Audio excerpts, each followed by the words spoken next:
Well, who doesn't want to listen to the voice of God? And who doesn't want to hear the truth?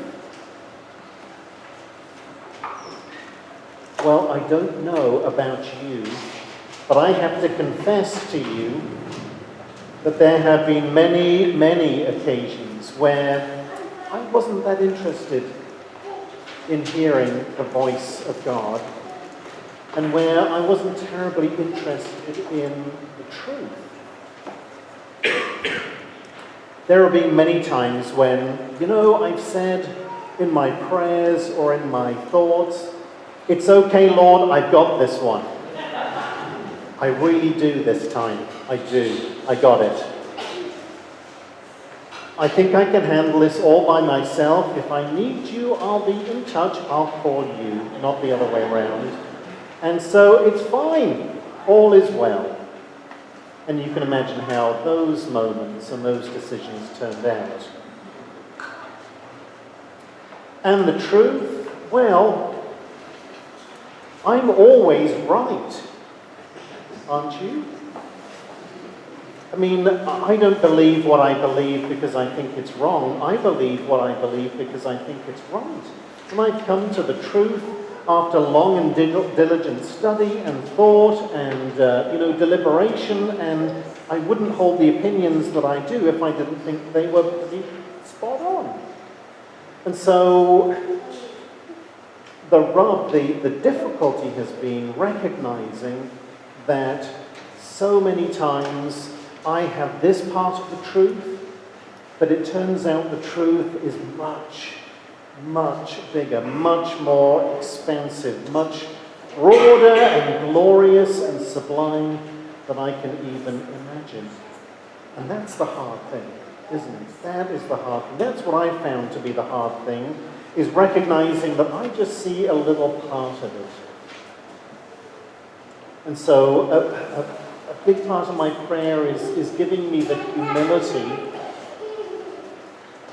to acknowledge that I only have a part of it, and the truth is much bigger. And that's not easy. That's not easy, especially when you're right. And, we live right now in a moment in our society where, you're either right and the other person is wrong, and that's the only way there is. We are so polarized. But it turns out that actually the truth tends to be more of you have a piece and I have a piece and this person has a piece, and if we bring it together, gosh, that's a better picture of the truth than just me by myself flying my flag and thinking that I have all the answers. So yes, I hear Jesus' words, those who belong to the truth listen to my voice, but that has not been my experience on and off over the years. Because I oftentimes am so full of myself and my own ego and my own opinions that I'm happy to listen to my own voice, and I'm happy and content in my own truth. And so honestly, what I've struggled with over the years in my prayers is this: Lord, help me to want to hear your voice, and help me to love your truth. Not so much help me to hear you and help me to see your truth, but help me to want. I'm still at base camp, really, when it comes to that in my prayers. Help me to want to listen to you, and help me to love your truth. How do we listen? How do we hear the voice of God? Well, I haven't heard God's voice audibly. I think most of the time I've heard it in the silence. And I think most of the time I've heard it here. I felt it. I felt the voice of God more than I've heard it. I felt it here. Maybe you call it gut. Maybe you call it instinct. Maybe you call it intuition. But you know, there have been so many moments when I look back over the years when I really knew what to do. I knew what the right thing was. I kind of knew, I felt in my body what the path was. But guess what? My brain wanted to think about it and oftentimes overthought it, and I made a decision purely based on what I thought was logic and the facts, which turned out to be neither. And I ignored the voice of God which speaks here. This is where I've experienced the voice of God.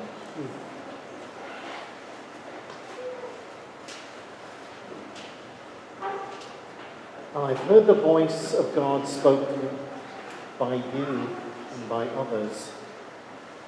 Have you ever had a moment where somebody said something, and it might have been even an offhand comment, and they don't even know why they said it, but it spoke directly to you and your truth and your situation? Have you had that?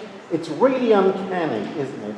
It is so uncanny. You've been struggling with something. You've been trying to figure something out. You've needed some kind of pointer, an answer, a signpost, a breadcrumb, and then somebody says something, and that's it. That's it.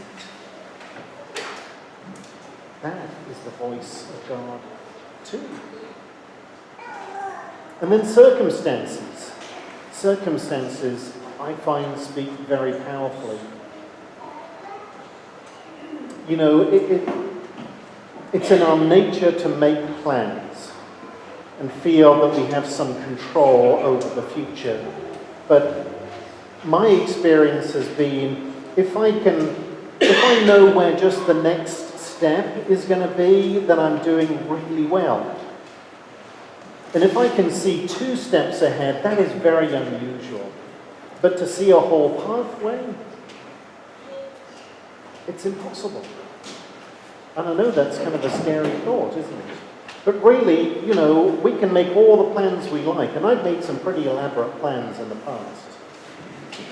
And I have had sleepless nights over all of the scenarios that I've created in my head over, you know, from just little pieces of information that I've all kind of put together and trying to make into a narrative. You know, what will I do if this happens? Or, you know, if this kind of transpires to be, or this is the way it's going to be, what am I going to do? And it turns out to be completely different. Maybe your life is more together than mine, I don't know. I mean, yes, we need to be prudent, but there needs to be a sense of holding it all lightly. Because as I said, if I just know where the next step is going to be placed, then that's not bad.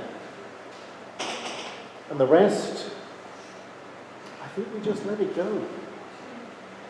And trust that God will be with us through the good and through the bad, through the thick and through the thin, and that God will love us through it all.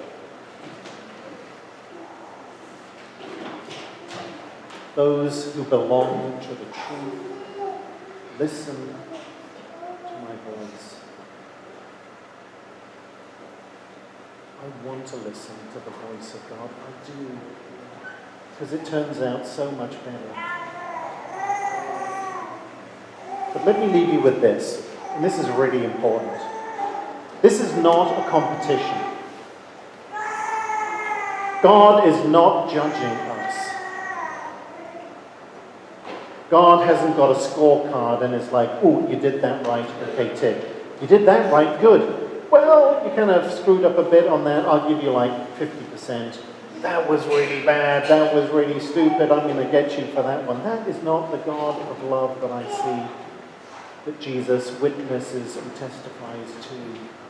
I think what God does is, God gives us this gift called life. It's a pretty peculiar gift, I get that.